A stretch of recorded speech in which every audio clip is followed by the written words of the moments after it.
भाऊ भाऊ भाऊ भाऊ, तो आलाय. कोण रे? फिर आ गए. ए पप्या, ए पप्या, ए पप्या, ए पप्या, ए पप्या. ओके. ए पप्या, सुपर हिट.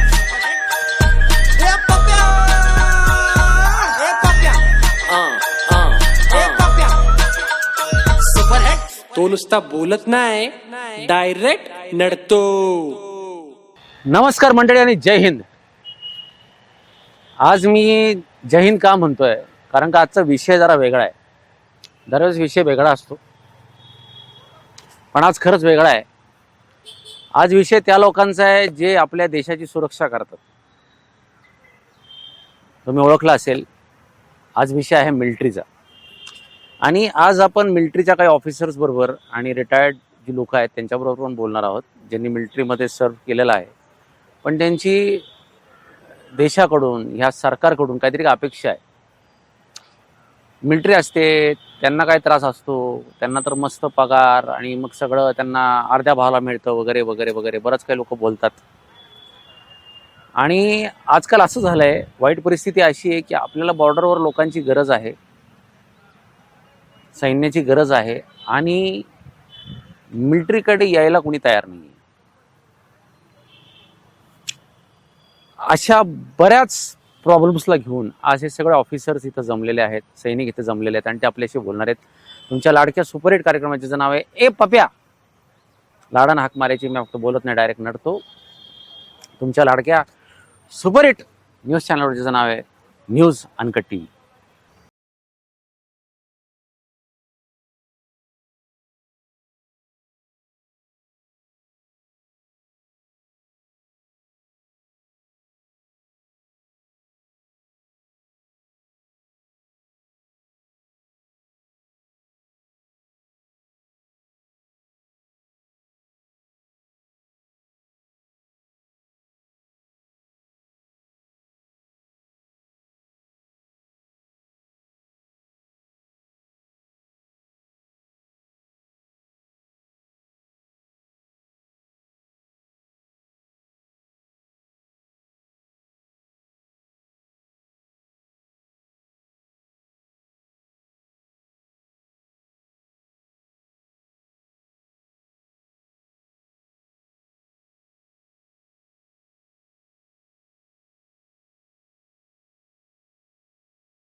साहब उसका बाबर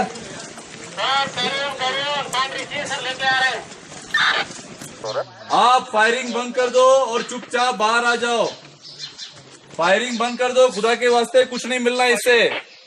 आप बाहर आ जाओ. मैं एसएसपी शोपियन बोल रहा हूँ, एसएसपी शोपियन. थोड़ा पीछे आ जाओ.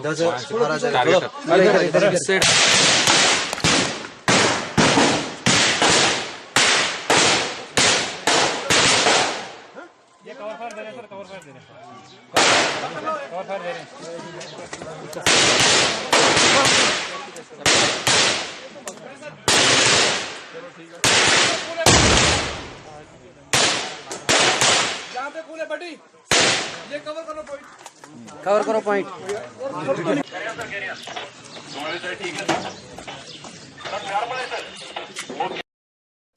भागेगा. शादी हो रखी है. मम्मी पापा से मिलने जाना है वापस. माँ बाप तो हरकत कोई नहीं करनी. सीधी सीधी. ठीक है. सीधा गोली जाएगी अंदर. ठीक है. और ये हमारे साथ ही हैं. सब बता देंगे कि भाग रहे थे. कोशिश भी मत करना. हथियार कहाँ है तुम्हारे? भाई देख ऐसा है, कार्रवाई यहीं शुरू करनी है कि कहाँ करनी है? तो आज जाना है यार. तुम पहले कोई अभी मंजे हुए खिलाड़ी हो. तुम तो नए बच्चे तो हो नहीं. पुलिस में तुम्हारा नाम है पहले से. सर मेरा नहीं. तेरा नहीं है? नहीं. तो वो कैसे बोल रहे फिर पुलिस? सर मेरा नहीं. आप चेक कर लो. इससे पहले कोई कुछ भी मैंने नहीं सर.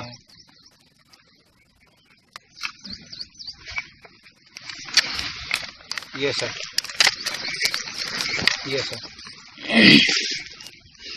ये सर. ये सर. ये सर. ये सर. ये सर. 15 को पहुंचे कल. ये सर. ये सर. ये सर. फिर तुम्हें इलियास ले जा रहा था ऊपर. हाँ इलियास ले जा रहा था. कहाँ से ले जा रहा था वो? नीचे से सर. नीचे से यहाँ से ले जा रहा था. नहीं इलियास ले जा रहा था. और कहाँ किस तरफ ले जा रहा था वो? सर ऊपर. Sir he was getting them along the वो जो KP2 वाला स्पर है वहीं से ऊपर ले जा रहा था. ये और कौन था इलियास के साथ? तुम तीन ही थे. कोई नहीं था और? पक्का? पक्का.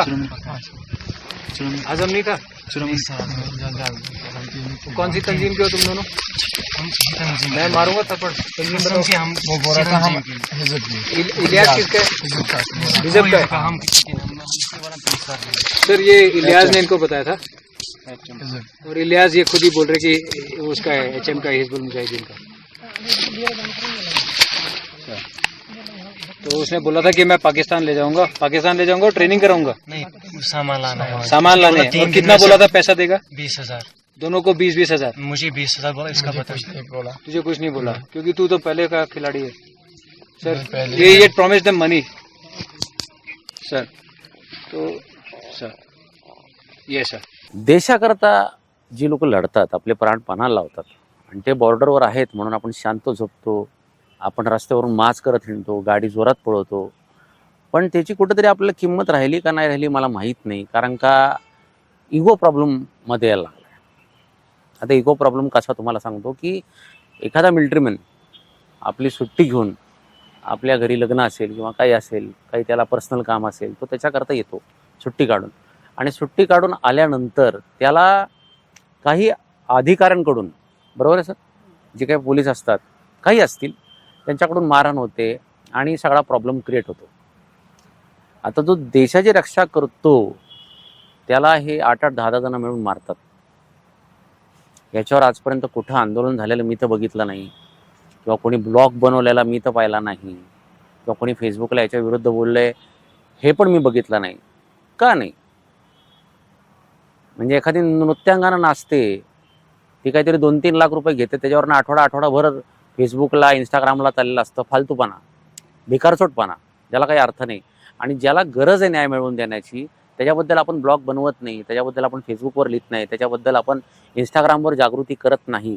तर माझी विनंती आहे की आजचा हा एपिसोड ज्यांना टीव्हीवर दिसत असेल त्यांनी टीव्हीवर बघावाच, पण यूट्यूबला जे लोक बघतायत त्यांनी ही जी लोक हे जे बोलणार आहेत, आज हे मिलिटरीमॅन जे आज सगळे उभे आहेत आपल्या मागे, हे जे बोलणार आहेत, कृपया ह्याच्यातली लिंक कटिंग करून जशी तुम्हाला टाकता येईल इंस्टाग्राम फेसबुकला, त्याच्यामुळे ह्यांचा आवाज लाखो करोडोपर्यंत पोचवावा. आणि जसे मिलिटरीमॅन आपली सेवा करतात तशी यातनं आपण त्यांची सेवा करावी, ही माझी तुम्हाला नम्र विनंती. तर आजचा आपला पहिला पॉईंट आहे की सर, मिलिटरीमॅन सुट्टीवर येतात आणि सुट्टीवर आल्यानंतर ह्या सगळ्या घटना घडतात. मिलिटरीमॅनला मारलं जातं, जो देशाची रक्षा करतो त्याला आपण सॅल्यूट केला पाहिजे. समोर आल्यानंतर त्याच्यावर हात उचलला जातो. कसं काय सर? नमस्कार, मी माजी सैनिक आनंद ठाकूर आणि माझे सहकारी इथे आलेले आहेत आणि आपल्या चॅनलने हा अतिशय महत्त्वाचा पॉईंट उभा करून आमच्या माजी सैनिकांवर होणाऱ्या अन्यायाला वाचा फोडली. त्याबद्दल सर्व माजी सैनिकांतर्फे मी तुमचा आभार व्यक्त करतो आणि आपला ऋणी आहे. सरांनी जो पॉईंट निर्माण केला तो अतिशय बरोबर आहे.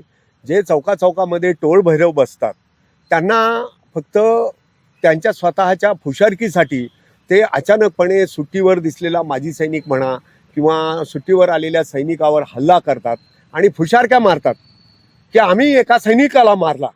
अरे तू ते एकटा 1:1 फाईट केला का? जो पनवेलमध्ये ज्या कमांडोवर हे हल्ला केला त्या सगळ्या 22 रिक्षावाल्यांनी एकट्यावर हल्ला केला होता. त्याने सगळ्यांना चॅलेंज केलं. दुसऱ्या दिवशी येऊन दंड थोपटून म्हणाला तुम्ही खरंच जर औलाद असाल तर माझ्याशी 1:1 लढा. कोणी आलं नाही. ह्यातनं हा महत्त्वाचा मुद्दा काढायचा आहे की ही समाजामध्ये जी विकृती आहे ती विकृती कृपया ती थांबवा. आम्हाला इथे पोट भरता येत नाही किंवा आम्हाला आमची रोजीरोटी कमवता येत नाही म्हणून आम्ही देशसेवा करायला गेलेलो नाही. आमच्या तनमनाच्या कणाकणामध्ये देशभक्ती ही आमची जागृत झालेली आहे आणि त्यामुळे आम्ही जरी ओव्हर क्वालिफाईड असलो, आम्ही आमचं खूप काही कॅपॅबिलिटी असल्या तरी देखील आम्ही सैन्य सेवा हे व्रत स्वीकारतो आणि ह्या देशाचं संरक्षण करायला जात असतो. आणि अशा हजारो लाखो सैनिकांवर नी जे त्यांचा त्याग करत असतात, कृपा करून त्या त्यागाचं तुम्ही ऋण म्हणून तरी मनामध्ये ठेवा आणि त्याचा बढावा आज सैन्य भरतीवर झालेला आहे.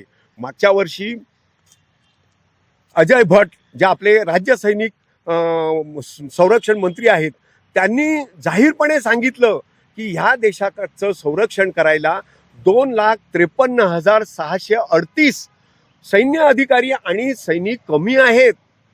ही संख्या ज्या वेळेला जी ठरली, जी काही असते लागते ते इस्टॅब्लिशमेंट, त्यावेळेला या देशाची लोकसंख्या फक्त 30 करोड होती. आज 142 करोड म्हणजे 5 पट लोकसंख्या वाढलेली आहे. आणि ते रेग्युलर जे इस्टॅब्लिशमेंट आहे ते सांभाळायला आपल्याला जर 2.5 लाख सैनिक आणि अधिकारी कमी पडत असेल तर ह्यासारख्या देशाचं दुर्दैव नाही आहे. कारण अनास्था निर्माण झालेली आहे. ती आस्था कशी निर्माण होईल त्याचं खंत आम्हा सर्व माजी सैनिकांना आहे. आणि म्हणून ह्या चॅनलच्या माध्यमातून आम्ही सर्व युवकांना आवाहन करतो की ही सैन्य सेवा करायला, ह्या देशाचं संरक्षण करायला तुम्ही पुढे या. आज तुम्ही प्रत्येक पेपर उघडला की त्या पेपरला कुठेतरी आर्मीची ॲडव्हर्टाईज असते, कुठे नेव्हीची असते, कुठे एअरफोर्सची असते आणि त्याच्याकरता अँबॅसिडर नेमावा लागला. ब्रिगेडियर धोनी, तुमचा सगळ्यांचा आवडता क्रिकेटियर धोनी, तेंडुलकर या लोकांना पदं द्यावी लागली. सचिन तेंडुलकरांना एअर कमोडर ही पदवी द्यावी लागली कारण त्यांना त्या युनिफॉर्ममध्ये पाहिल्यानंतर तरी तुमच्या मनामध्ये ही देशभक्ती जागृत होईल आणि या देश सैन्य सेवेमध्ये तुम्ही भरती व्हाल.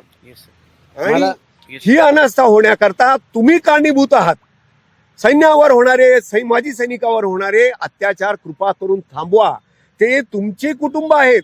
एखादा सैनिक एखाद्या गावातला शहीद होतो आणि तो शहीद झाला त्यावेळेला त्याचं दहन करायला अख्खा गाव साश्रू नयनांनी, मला सुद्धा भरून आलं, जमा होतो, देशाबद्दल घोषणा देतो, छान वाटतं. अरे पण त्याच्या नंतर ते 10 दिवस गेल्यानंतर त्या सैनिकाची पत्नी, त्या सैनिकाची मुलं जेव्हा गावभर फिरतात, शाळेत जातात, त्यावेळेला कोण आहे त्यांचं पालक? तुम्ही आहात. तुम्ही त्यांचं पालकत्व स्वीकारलं पाहिजे. आणि मग समाजापुढे काय चित्र निर्माण होईल की एखादा जवान जरी शहीद झाला तरी त्याच्या वीर पत्नीला, वीर मातेला आणि मुलांना हा समाज एक चांगलं प्रतिष्ठा देतो आणि चांगला सांभाळ करतो. तर अशी ही तुमची भावना पाहिजे. आणि त्याबरोबर माजी सैनिकावर जे काही इतर अत्याचार होतात, अडीअडचणी निर्माण होतात, त्यांना देखील तुम्ही हे केलं पाहिजे. आता बऱ्याचदा सैनिक निवृत्त होऊन आल्यानंतर तो त्याचं कुटुंब करणं, घर करणं ह्या गडबडीमध्ये असतो आणि अशा वेळेला त्याच्याकडनं मिळालेली जी वडिलोपार्जित जमीन असते, घर असतं, त्याचा रस्ता सुद्धा गावोगावी अडवला जातो. आणि तो मग एकटा आपला बिचारा संघटित नसल्यामुळे तहसीलदार कचेरीत जातो, गटविकास अधिकाऱ्यांकडे जातो, किंवा जिल्हाधिकाऱ्यांकडे देखील जातो, पण कोणीही त्याची तक्रार घेत नाही, आपण पुढे अजून त्याच्यावर कार्यवाही Yes, करत sir. नाही. या Yes, पॉईंट sir. देतो. Yes, sir. आणि ह्याकरता सरकारने म्हणजे ब्रिटिश काळापासून तहसीलदार लेवलवर, कलेक्टर लेवलवर कमिट्या आहेत, त्या कमिट्याच होत नाहीत, त्या कमिट्यांच्या मीटिंग होत नाहीत, त्यांचा अहवाल दिला जात नाही.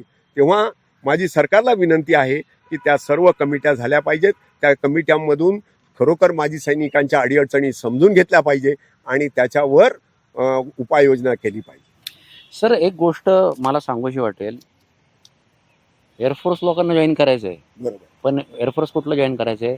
विमानात एअर हॉस्टेस व्हायचं आहे, ते काय म्हणतात अजून ते, म्हणजे वाढपीचं काम करायला तुम्हाला आवडतं, पण देशाची सेवा करायला तुम्हाला आवडत नाही.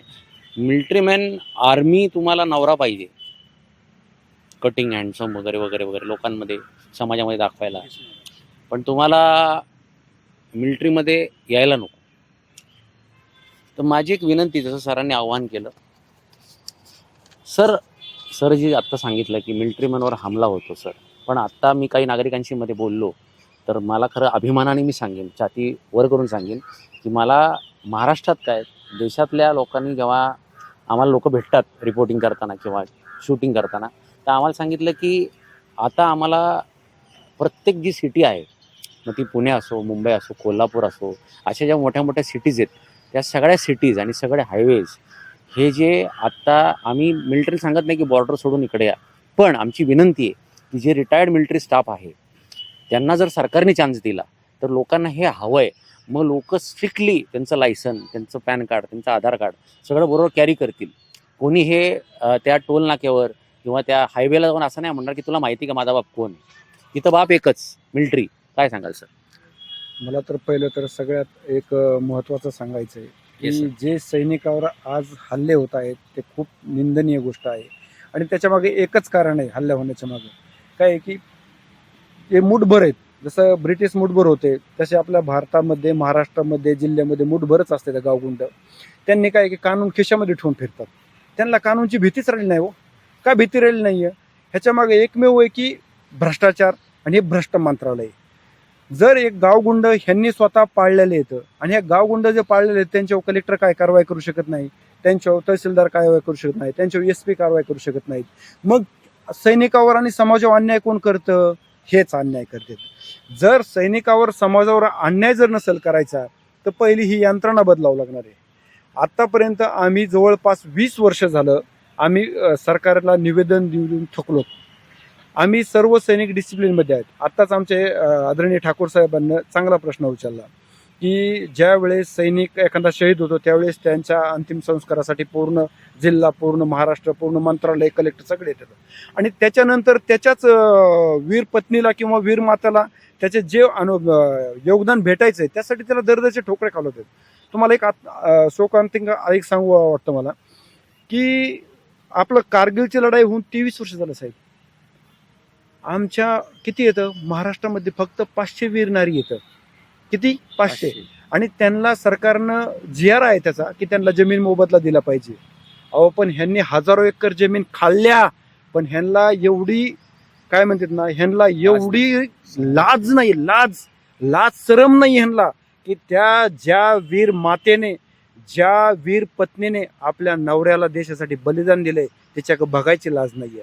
तर मला आता एकच वाटतंय की ह्या गावगुंडाला जर समाजामध्ये, आता तुम्ही सांगितलं की सैनिकांच्या हातामध्ये जर हे सर्व दिले म्हणजे सर्व यंत्रणा, तर मी तुम्हाला एकच सांगतो, जर महाराष्ट्र किंवा भारत हा सैनिकांच्या हातात आला तर ह्या महाराष्ट्रात सुजलाम सुफलाम होऊन जगात विटो पॉवर बनण्यास कोणी रोखू शकत नाहीये. का तर सैनिकावर, शेतकऱ्यावर, सर्वसामान्यावर जे अन्याय होते तर ते फक्त एकच निवारण करू शकतं की सैनिक. आणि सैनिकाबरोबर कोण करू शकतं तर हे न्यायपालिका. पण ह्यांनी न्यायपालिकाचा बी बिमोड करायचं चाललेलं आहे. हो, त्यामुळे न्यायपालिकेचं बी काही चलत नाहीये. त्याच्यासाठी आम्ही महाराष्ट्रातला 1.5 कोटी परिवार, सैनिक परिवार आता इथून पुढे एकत्र राहणार. जसं मातृभूमीच्या सीमेचे रक्षण प्रामाणिकपणे छातीवर गोळ्या खाऊन केलेले, त्याचप्रमाणे ह्या मातृभूमीचं आत्ता आमच्या ह्याचं ऋण फेडायला आम्ही आत्ता बी सज्ज झालो आहोत. मला एकच सरकारला विनंती आहे, राज्य सरकारला आणि केंद्र सरकारला, आत्ता बी वेळ गेलेली नाहीये. माझ्या सैनिकावर होणारे अत्याचार थांबवा, माझ्या जनतेवर होणारे अत्याचार थांबवा. शिक्षण चांगलं करा, आरोग्य सर्वसामान्याला चांगलं द्या. जर तुम्ही हे सर्व गोष्टी दुर्लक्ष केलं तर 2024 दूर नाहीये, आम्हाला दिल्ली दूर नाहीये. या मातृभूमीसाठी, या तिरंग्यासाठी, या येणाऱ्या पुढच्या पिढीसाठी आम्ही महाराष्ट्रातला सर्व सैनिक परिवार सज्ज होऊ आणि आम्ही इथून पुढे जर सैनिकावर हल्ले झाले तर सहन करणार नाहीयेत. आम्ही डिसिप्लिनवाले सैनिक आहोत, पण आम्ही बांगड्या घातलेल्या नाहीयेत. जर कुणी आमच्या मुलीवर, आमच्या बहु बेटीवर जर अत्याचार करायचा प्रयत्न केला तर त्याला आम्ही जशास तसं उत्तर देणार. त्यावेळेस आम्ही त्या कानूनचा विचार करणार नाहीये. का तर एखादा बलात्कारी जर करत असेल तर पोलीस स्टेशनमध्ये जाऊन आम्ही फया करणार नाहीये. माझ्या मुलीवर बलात्कार होता, तुम्ही येऊन करा, आम्ही त्याचे तिथंच 2 तुकडे करणार इथं. तर भविष्यामध्ये मी परत एकदा सरकारला विनंती करतो की सैनिकावर होणारे अत्याचार थांबवा. जे ORP मध्ये सैनिकावर जे तुम्ही सैनिकावर जो अत्याचार झालेला आहे, आमच्यामध्ये तुम्ही मतभेद वाढून ठेवलेले आहेत, ते मतभेद कमी करा. आज जर एक सैनिका बेटल कॅज्युअल्टी झाला तर तुम्ही अधिकाऱ्याला 2 लाख रुपये त्याच्यामध्ये दिले जातात आणि सैनिकांना तीच जर सेम बेटल कॉटेजचा पाय तुटला गेला तर त्याला 18,000 दिले जाते. का हो, अधिकाऱ्याला तुम्हाला त्याला तेच इंजेक्शन घ्यायला का त्याला 10,000 रुपये लागतात आणि सैनिकांना फ्रीमध्ये भेटतंय का? का तर तीच ट्रीटमेंट आहे, तेच सगळे. त्या अधिकाऱ्याला जेवढा दर्द होतो तेवढाच सैनिकाला पण दर्द होतो. तर तुम्ही आमच्यात का अशी विसंगती पैदा करून ठेवलेली आहे? अधिकारी आमचे येतं आम्ही त्यांचे येतं. विसंगती पैदा करणारे तुम्ही येतं. ज्या वेळेस OROPची कमिटी झाली त्यावेळेस ज्या सैनिकांना तुम्हाला सत्तेत बसवलं, तुम्हाला का लाज वाटली नाही का? सैनिकांचे बी 4 प्रतिनिधी तर घ्यावात का? सैनिकांचे काय प्रश्न नाहीत का? त्या कमिटीमध्ये एक सुद्धा सैनिक घेतला नाहीये. सगळे त्या सैनिकांमध्ये अधिकारी घेण्यात आलेले आहेत आणि त्याच्यामुळं माझ्या महाराष्ट्रातल्या नाही पूर्ण भारतातल्या सैनिकावर अत्याचार झालेला आहे. आणि ह्या अत्याचार मला एवढीच विनंती आहे केंद्र सरकारला की हात जोडून मी केंद्र सरकारला विनंती करतो की माझ्या सैनिकावर होणारे अत्याचार तुम्ही सोडवा. त्यांच्यावर अत्याचार थांबवा. सगळे सैनिकांचे प्रश्न सोडवा, अन्यथा आम्हाला कडक पाऊल उचलावा लागल आणि हे मातृभूमीसाठी, तिरंग्यासाठी आम्ही केल्याशिवाय राहणार नाहीये. एवढाच मला त्याला इशारा द्यायचा आहे. सर, तुम्ही फार महत्त्वाचा मुद्दा काढला की जनतेला भ्रष्टाचार मुक्त असा देश पाहायचा आहे, भ्रष्टाचार मुक्त सरकारी यंत्रणा पाहायची आहे आणि ती सहज शक्य आहे. काही अवघड नाही. आमच्या शरीराच्या तन मनामध्ये, कणाकणामध्ये देशभक्ती आणि भ्रष्टाचार मुक्तता आमच्यामध्ये भरलेली आहे ठासून ठासून. पूर्वी पोलीस सब इन्स्पेक्टरच्या जागा ह्या दर कोर्सला 60 जागा होत्या रिझर्व्ह माजी सैनिकांसाठी. आता ह्या मंत्रालयात बसलेल्या लोकांनी त्या काढून टाकल्या. ज्या पूर्वी होता त्यापैकी, यांच्याकडे कॅमेरा, त्यापैकी हे आहेत DYSP हेमकांत सोमकांत म्हणून सिनियर PS आहे. तर हे एअरफोर्समध्ये सार्जंट म्हणून सिनियर नॉन कमिशन्ड ऑफिसर म्हणून काम केलं. 15 वर्षानंतर ते निवृत्त झाले, फौजदार म्हणून निवड झाली. ह्यांच्याबरोबर अनेक होते. ह्यांच्या बॅचला जे म्हणून पोलीस इन्स्पेक्टर PI म्हणून झाले, त्या सर्वांनी अतिशय उत्तम कामगिरी केली आणि तेच त्यावेळेच्या काय असेल त्यांना ते डोळ्यात सल्लं. आजही माझी सरकारला विनंती आहे की पोलीस दलामध्ये आणि अधिकारी आणि पोलीस म्हणून सुद्धा जास्तीत जास्त तुम्ही माजी सैनिकांना प्रेफरन्स द्या. तुम्हाला बदल हा नक्कीच सापडेल. त्याच प्रकारे मंत्रालयामध्ये, तहसीलदार कचेरीमध्ये देखील माजी सैनिक आजकाल भरपूर शिकून येत असतात. तुम्ही असं समजू नका 10वी आणि 12वी मधून भरती झाला तो 15 वर्ष 20 वर्ष एक्सटर्नल एज्युकेशन करतो. बऱ्याचदा असतात सुद्धा बाहेर नोकऱ्या नाही आहेत, त्यामुळे देखील ग्रॅज्युएट मुलं त्यामध्ये जॉईन होत आहेत. एअरफोर्स नेव्हीचं जे कन्व्हर्सेशन आहे ते इंग्लिशमध्ये आहे, त्यामुळे त्यांचा इंग्लिश बॅकग्राऊंड असल्यामुळे अनेक असे एअरफोर्स नेव्हीमधून निवृत्त झालेले आहेत. ते अधिकारी मॅनेजर लेवलला बाहेर नोकरी करतात. तर आपल्या महाराष्ट्र सरकारमध्ये का नाही? तर त्यांच्यासाठी जर तुम्ही राखीवपणा केलात, जास्तीत जास्त माजी सैनिकांना ह्या सरकारी नोकऱ्यामध्ये जर सामील करून घेतलं तर 2 फायदे होतील.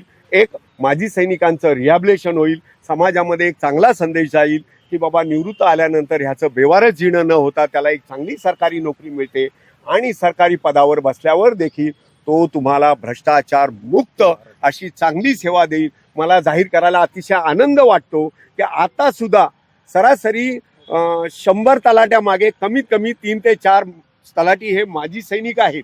त्यावेळेच्या सरकारने जे हे केलं ते अतिशय उत्तम केलं आणि तुम्हाला तो बदल नक्कीच जाणवत असेल आणि भविष्यातही जाणवेल. माझी एक विनंती आहे की जसं सर मागाशी म्हणाले की वीर पत्नी वीर माता ज्या असतात किंवा त्यांची मुलं असतात, प्रत्येकाचं मूल लहान असेल असं नाही, काही त्यांची मुलं मोठीही असतात. तर माझी एक सरकारला विनंती आहे, आम्ही विनंती करू शकतो, पण मिलिटरी जेव्हा येईल, मिलिटरी जेव्हा हे सगळं ताब्यात घेईल, राज्य आणि केंद्र, आणि चालवायला सुरू करेल, तेव्हा आम्ही गर्वाने सांगू.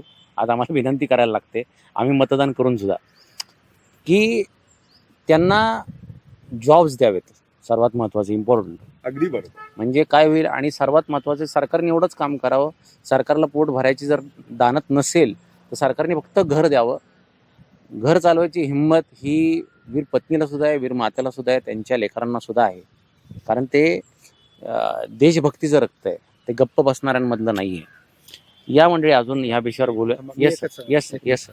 हा, नमस्कार सर. आत्ताच आमचे आनंद ठाकूर साहेबांनी ज्या सैनिकांच्या समस्याबद्दल गावगुण जे अत्याचार करतात, किंवा अंकुश साहेबांनी आता मार्गदर्शन केलं, अफसर आणि जवानमध्ये जे जंतर मंतरवर आंदोलन चालू आहे, तसेच आमच्या सैनिकांच्या जे प्रश्न आहे, जसे शिक्षकांचे मंत्रालयामध्ये 7 आमदार आहे, 1.5 लाख शिक्षकांचे जे प्रश्न आहे त्यांचे प्रश्न मांडण्या करताना 7 आमदार आहे, तसे आमचे 4.5 लाख आर्मी रिटायर फौजी आहे, तर यांचे प्रश्न मांडण्या करताना आमचे सैनिक आमदार सुद्धा मंत्रालय असावे. तर जे आता 20 फेब्रुवारीपासून जंतर मंतरवरती दिल्ली या ठिकाणी महत्त्वाचा विषय जो ORP2 याच्यामध्ये जी विसंगती आहे, त्या विसंगतीसाठी प्रामुख्याने सर्व पत्रकार जेवढे बी संघटना आहेत भारतामधल्या आणि राज्यातल्या, त्यांनी मदत केली पाहिजे आणि केंद्र सरकारने मदत केली पाहिजे की ह्या ORP विषयी गेल्या 3 महिन्यापासून लोक उन्हात तानात आणि पावसात त्या ठिकाणी थांबलेले आहेत. त्यांच्यावरती काहीही निर्णय घेतलेला नाही. तो निर्णय त्वरित घेण्यात यावा आणि आपल्या राज्य सैनिक बोर्डामध्ये आणि जिल्हा सैनिक बोर्डामध्ये ज्या समित्या नियुक्त होतात, त्या समितीमध्ये जे माजी सैनिकांमध्ये आणि बाकीचे काही शासनामधले अधिकारी पदाधिकारी नियुक्ती केली जाते, त्या नियुक्त्या सर्व ज्या बी माजी सैनिक संघटना आहेत राज्यातल्या, त्या सैनिक संघटनेमधले हुशार अनुभवी माजी सैनिक घ्यावेत, ही एक निमंत्रण राहील, माझं विनंती राहील. आतापर्यंत जे काही बोललं गेलंय त्यामध्ये जवळजवळ सर्व मुद्दे समाविष्ट झालेलेच आहेत. वस्तुस्थिती अशी आहे वस्तुस्थिती अशी आहे की प्रयत्न करिता वाळूचे कण रगडीताही तेलही गळे. जर आपण प्रयत्नच केला नाही तर कुठली गोष्टही साध्य होणार नाही. फक्त हे बोलाचंच कठीण, बोलाचंच भाग. तर वस्तुस्थिती अशी आहे की देशसेवेसाठी देशभक्ती, देशप्रेम जागृत होणं खूप महत्त्वाचं आहे. ती जर नसेल तर तुम्ही फक्त एक माझ्या पोटासाठी उपजीविकेचं साधन म्हणून तुम्ही नोकरी म्हणून त्या ठिकाणी जाणार. तर नोकरी म्हणून पत्करणं हे देशसेवेसाठी घातक आहे. तुमची देशभक्ती तिथं दिसायला हवी. आणि अशा ह्या यंग जनरेशन म्हणजे तरुण जे येतात त्यांनी आपलं पूर्ण तारुण्य तिथं देशसेवेसाठी बहाल केलेलं आहे. आणि हे देशसेवेसाठी आपलं तारुण्य समर्पित करून आणि जे सन्मानानं आणि गौरव प्राप्त करून सेवानिवृत्त होतात आणि आपल्या घरी येतात, घरी म्हणजे आपल्या गावी, जिल्ह्यात किंवा राज्यामध्ये, तर या ठिकाणी त्यांना जो म्हणजे मान मिळतो किंवा सन्मान जो त्यांनी तिथे राखलेला आहे तो त्यांना प्राप्त व्हावा. गौरवास्पद त्यांची ती जी स्थिती आहे ती सदैव कायम राहावी आणि जनतेने पण त्यांना समजून घ्यावं की खरंच देशसेवेसाठी यांनी आपलं पूर्ण तारुण्य वाहिलेलं आहे. तर तसा मान राखला तरच ते सार्थक होणार आहे. नाही तर हे फक्त ये रे माझ्या मागल्या आणि ताकण्या चांगल्या म्हणजे फक्त बोलायचं पण वागायचं नाही, ही हा दृष्टिकोन नसावा, हेच माझं म्हणणं. मंडळी, एका गोष्टीचं मला आश्चर्य वाटतं, म्हणजे हे सगळ्या न्यूज चॅनलबद्दल मी बोलतोय का कोशाबद्दल बोलतोय, मी स्वतःही आता एका न्यूज चॅनलवरच बोलतोय गोष्ट. 3 महिने झाले, 90 दिवस जंतर मंतरवर आंदोलन चाललंय सैनिकांना न्याय मिळावा म्हणून, करेक्ट. पण मला नाही वाटत की कुठल्या न्यूज चॅनलला ही बातमी चालली. हा, इराकला काय झालं, किती बॉम्ब टाकले, अमिताभ बच्चननी 4 लाखची फ्रेम विकत घेतली चष्म्याची, पाकिस्तानमध्ये काय चाललंय,